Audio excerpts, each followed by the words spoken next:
Welcome to the Happier with Light podcast. My name is Lard and in this podcast, scientists will explain how light affects your happiness, the quality of your sleep, your energy, and your health. Today we will be talking about sleep. Sleep, you say? Yeah, sleep. Why that is and why a podcast regarding light is talking about sleep will be explained today by Marijke Gordijn. Marijke is also a board member of our Good Light Group. The Good Light Group is a non-profit organization who wants to stimulate the use of good light indoors and get people out of the darkness. Hi Marijke, welcome to our first episode ever of this Good Light podcast. Could you just introduce yourself? Who are you? What's your connection with light? And what are your greatest passions? Hi, Lard. Thank you very much for this opportunity. Yes, very happy to talk to you about sleep today and light, of course. I'm a chronobiologist from education. So that's somebody who is doing research on 24-hour rhythms mainly in our body. So that's what I'm interested in, but also a sleep researcher. And I think the combination of chronobiology, 24-hour rhythms, and sleep is not unique, but it's a very good combination. I'm also owner and director of Chrono at Work. That's a company translating science to the audience, to society, why it's important, and trying to do the good things with that. And I'm a guest researcher at the University of Groningen, also at the chronobiology department. So I'm collaborating a lot with scientists involved in chronobiological research and sleep. Mhm. And then, in addition to being a co founder and board member of the Good Light Group, I'm also president of the Society for Light Treatment and Biological Rhythms. So many different hats. Many different hats, but if I understood well, you're the perfect person to talk to about our topic today. Because in this podcast, Marijke, we will be talking about sleep. Some say sleep is a bit overrated, and they literally say, I'll sleep when I'm dead. Unfortunately, that doesn't seem to be exaggerated. Others say that sleep is not negotiable, that you just need it like air and water. But Marijke, how does it really work? Why do we really need sleep so bad, and how does that work for us? Everybody sleeps. So, actually, when you are talking about sleep, everybody is more or less an expert. And sleep is also very universal. It's not only us humans who sleep, but it's also animals, also in the animal kingdom. Every animal and even insects, they sleep. So, already from that point of view, that it's so universal, you might think, well, that's quite important. Then, if you think about us humans, we sleep about one third of our life, of our day in general. That means if you are about 30 years or so, you slept about 10 years of your life. And if you realize that, you think, well, maybe it is very important. And I would not say that it's overrated. I would really say enjoy your sleep because it's really something that you need and it's very different from rest. I mean, you might start if you are tired or you take a break or so, you take some rest, you relax your body. But sleep is actually even different from that. There is a kind of switch that is turned off and you have very low consciousness.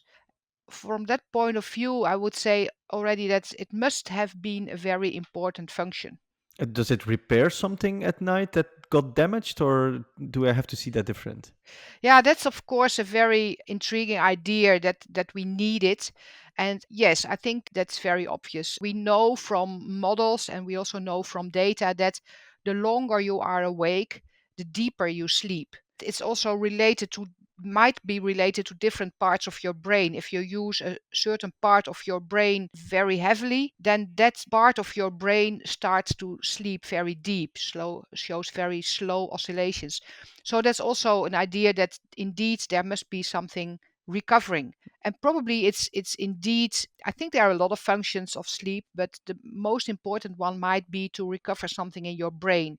And that is might also be why you switch off that consciousness, that you need to be protected from all kind of signals from the environment for a certain period to be able to recover things in your brain. Mhm. We started this podcast with the intro where I said, we'll sleep when I'm dead.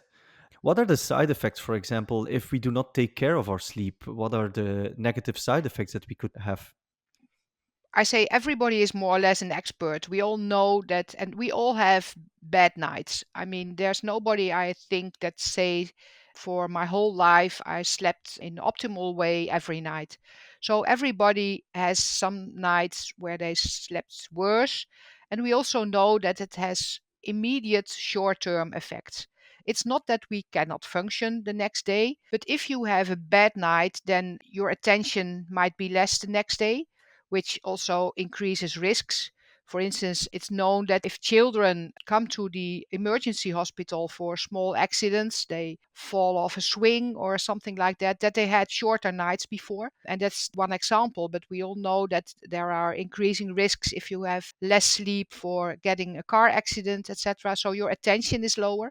You are less creative. You are able to go on and go on and on with your daily work, but your creativity might suffer from sleep loss. Also, your mood and your coping with daily events changes. We know that aggression, for instance, a short fuse, that you are more irritated if you have sleep loss.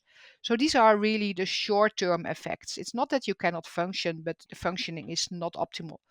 But also, it's also important on the long term. If you really suffer from chronic sleep loss, it has clearly health effects. And that means that your immune system is corroborated. If you sleep less, for instance, vaccines are less active or less efficient.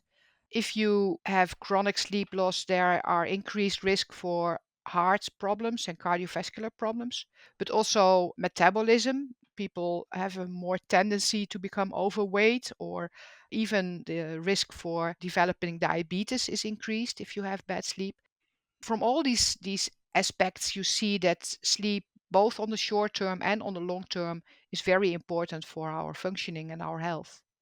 These are all quite negative effects that we are talking about. Suppose that we take care of our sleep, next to the fact that, of course, I can imagine that we do a reverse around about the negative effects.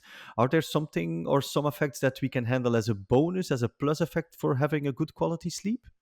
Yeah, if we have a good night of sleep and we wake energized and happy, some of them have some sleep inertia in the morning. We think that that is because your brain also needs to start up actually, and the duration of this sleep inertia can be very short, or it can be up to 1 hour or 1.5 hour. But once you are awake and you had a good night of sleep, you enjoy that. You are happy, you are creative, you feel energetic. But it's also very important when we talk about a healthy lifestyle. People often talk about making the good food choices, become active, take your 10,000 steps per day. And if you are tired, you have very much difficulty with becoming active. You have no energy to start going to your sports or to the gym. You have a tendency to make the wrong food choices. If you are tired, your system, you are more or less craving for sweets, for instance, so it's more difficult. So if you have a good night of sleep, you have the energy to make the right choices in your life, to run a healthy lifestyle and have a good mood and happy. I think that we can conclude by that that really sleep is something that is a bit underrated. That we must, if we see that we have all those positive things, only doing something as easy as sleeping. But you and I, we are part of the Good Light group, so there must be some link between sleeping and light. Or do I see that wrong? Yeah, light is very important. And also in my career, I'm doing a lot of things with 24-hour rhythms and sleep, but light is one of the most important parts of this. And why is that? Sleep has a very clear 24-hour rhythm. We, as a human species, we mostly sleep during the night, in most cases, a few hours after sunset or when it's already become dim light in the evening. And we wake up in the morning when sun is up or just around sunrise. That is, we sleep during that time because we have an internal biological clock. We have a biological clock in our brain that is about 20,000 neurons in a particular place, and they tell our body what time it is. These cell cycles run with a period of approximately 24 hours and tell our body it's time to wake up, it's time to go to sleep. And if you sleep during your biological night, that's the most optimal sleep. And if you are awake, that's the most optimal time to function. Mhm. But that clock is not exactly 24 hours. It's a biological process, it's not a quartz clock. So it has to be adapted now and then a bit. It has to be synchronized. And the most important signal to synchronize that biological clock in our brain is light. Mhm. If there's light in the early morning and your clock still tells your body it's night, then your clock realizes there's something wrong. I should speed up a bit. I should move because it's already daylight. And on average, our clock indeed has a rhythm of a little bit more than 24 hours. So in most cases, we need this early morning light to tell our clock it's daytime and to adapt it so that it runs with the 24-hour cycle exactly, and that we anticipate the effects in our 24-hour environment. So that's the early morning light, which is a very important signal for our body. And then during the day, we need enough light to keep on going. We have, in addition to this clock adaptations, there's also an acute effect of light. We all know that if we sit in a dark, maybe warm environment during the day, if you are in a college room or in a meeting room with little light, it's sometimes hard to stay awake. And that's not optimal. Normally, our clock tells our body to be awake during the day, but if you have a little bit of sleep deficit, for instance, it's hard to stay awake in a dark room. So Mhm. there you already see that there's also an immediate effect of light entering to your eyes, going to your brain, and energize the fields that make you alert and that give you a good mood. So light is a very important signal. It's the most important signal for our clock and for the acute effects on better daytime performance. And if you keep your clock synchronized and you have a very active, energetic daytime behavior, then in most cases also your sleep at night is much better. Mhm. You need a good cycle with a lot of light during the day and the early morning, but also less light and lower light intensities in the evening, because there you have to tell your clock it's starting become night and it's starting your biological night, and you should be able to prepare for sleep. Mhm. Could I say that my grandmother had this big watch in her corridor where every day she used to align her clock because she was a bit running out of time? Is light then a bit like my grandmother every day synchronizing our Exactly, body? exactly. That is what light is doing. Yes, it's a daily adaptation of a clock that it's not running exactly on time. Wow, this is extremely relevant. How comes that not everybody knows about this? Because we should all be outside enjoying the light because sleep is for free, our daylight is for free. Why aren't we all doing this if these effects are so big? What's going wrong? I have often thought about that. Actually, I talked about it yesterday again. I mean, with colleagues, with people who are aware of the effects of light and the need for light, and still also these colleagues, not all work in the proper light during the day. And I think one of the points there is that we have both a visual and a non-visual system. And that non-visual system, that other effects of light, the aspects of light, synchronizing that clock and having these acute effects, the mechanism behind those effects are only known for about 20 years now. Mhm. We know that we have a special receptor in our eye that is putting this light information to your clock, and that these cells are only known for 20 years. So that's actually very short time ago scientifically seen. But it also means that we see light, the visual aspects of our light. We have a very good, proper working eye. Our eye adapts to the environmental light. We are able to see with an intensity of a candlelight with one lux. We still Mhm. are able to see. But when we go out from the candlelight at one lux to the outside world, to the sun, there is 100,000 lux.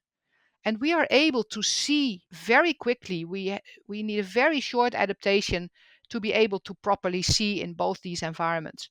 But this non-visual system, these aspects to light, that adaptation is much slower. We need the biological clock needs much more light, and for a longer time, it integrates light information.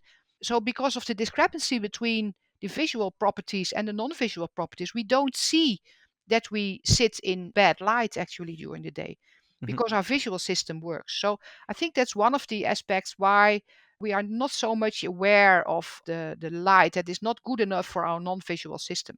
Mhm. So, if I understand well, that our body is so smart that we can adapt to dark spaces, but in fact, we are not built for living in the dark all the time. That is a bit the conclusion that we can take. Exactly. Of Mm. course, if we sit for a very long time in the dark, we may adapt our non-visual system as well. But as soon as we go outside, and luckily most of us go outside now and then, then that adaptation does not take place, and we integrate only a very small time the high intensities. And of course, we have evolved on a planet where we were outside much more often. We had no artificial light in the history of our life. So it's for evolution only very short that we live so much indoors Mhm. and also at such a low light intensity. And that's our body is not adapted to that. So, in fact, we have to get out of the dark, because if I make the conclusion of the conversation we just had, and if I'm not making a mistake, that means that we talked about the correlation between good health and good sleep. We are talking about the correlation between good light and good sleep. So that means that good light is good health, or am I mistaken? Yeah, I think you can say that. Yeah, good light means you have good rhythms. You have a good 24-hour rhythm of your clock. You synchronize your rhythms. That means you have a good sleep at night and also a good daytime functioning, because that's, of course, also two-thirds of our lives. That means on the long term that there is good health. So, Mm. in that reason, good light is really very important. The good light is the right light at the right time. And that's very important for our long term health as well. Wow, that's amazing. I think that if there was one goal that we needed to make from this conversation, is really to make that connection between good light and good health. I know out of experience that people always like to have something to take away as some advice from you, Marijke. If you have 3 easy tips for our audience to enjoy a better night of sleep, what would they be from your side? The first point is realize that sleep is a 24-hour process. It's not the case that we can turn off the switch and start to sleep and turn on and start waking. Your behavior during the day is very important for your sleep during the night. And that means have enough light during the day, especially in the morning, and have enough breaks during the day that you are not very stressed when you start to sleep. That's the first one. It's Mhm. maybe two, but it's the first one. The second one is that in the evening, you have to lower your light intensity and lower your activity and relax. Prepare for the night. Again, you cannot just switch off from a very high activity to sleep.